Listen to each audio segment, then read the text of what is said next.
Welcome back for part two, and I've pulled my frame apart, and the base section, which has the hanging hooks, I've used a piece of poster board, which is something that I actually used to have on my desk.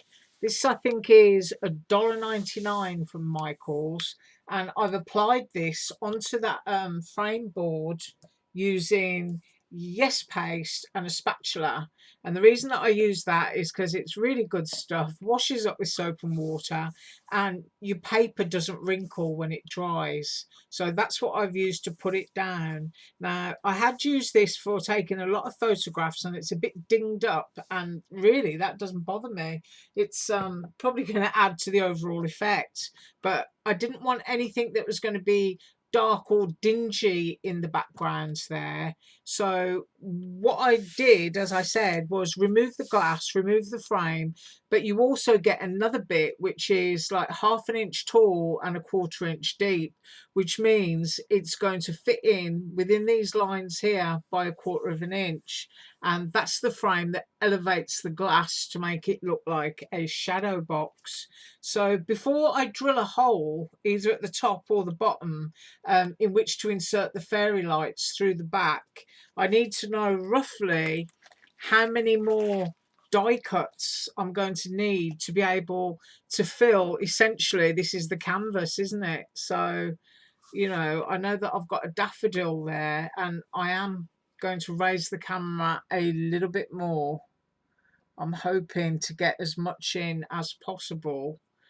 And I know that I've got mushrooms. And all of these, as I said, I'm going to be using Dollar Tree foam. And as I build each layer, it's going to get deeper and deeper, but I cannot get deeper than the 1/2 inch. So really delicate little things here.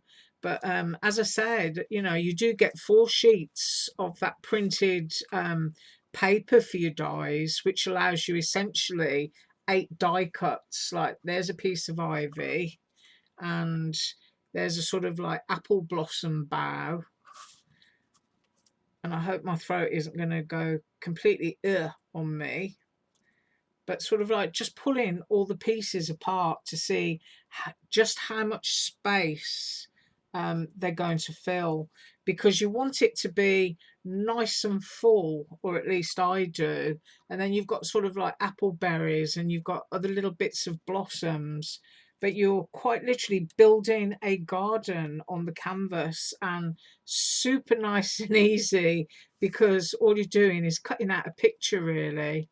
And there's 2 other big bits of ivy which would, probably look nice coming to the fore. But as I said, I need to sift through these. I did cut them and pop them in an envelope to protect them previously, but some of the stems are quite delicate, and so they did get a little bit tangled.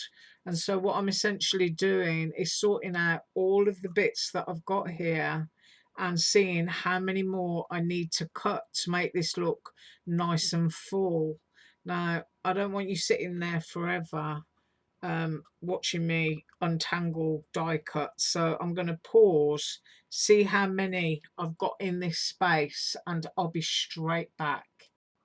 Okay, so I had a little play around, and I'll slide this board up and down so that you can basically see as much as I can get top and bottom for you. And you can see it still looks very, very sparse. I'm going to pick it up so that you can sort of like have a close-up of those details. And you can see you've got all the different types of ivy, and you've got the little blackberries, and you've got a bird on a nest, and there you've got a bird on a bough. And then going towards the bottom, I'm trying to show you, you've got poppies, you've got mushrooms, you've got wildflowers. So it's like, popping things around and about there. And then you've also got things that you can layer up on top of each other to make a lot fuller than they are, like this foxglove here. And then you would pop some foam under there and pop that one on. And let me see if I can get this in the right place. It's right, my eyes are going a little bit wobbly. I don't think that one fits there. I think it, yeah, it fits onto there.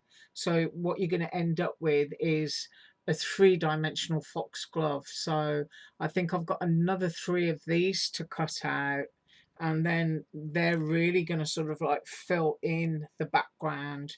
So I'm going to continue cutting out probably the rest of what I've got, and then I'll come back and show you how full that is. And then in the third part, it's going to be a matter of drilling a hole to pop the lights through, hot gluing the fairy lights in first, deciding, you know, whereabout. I'm probably just going to wrap it a couple of times around that frame, and then I'm going to start using sticky pads and glue and building up all of those wildflower images. And then obviously right at the end, I'm hoping we're going to be able to switch it on and have a look.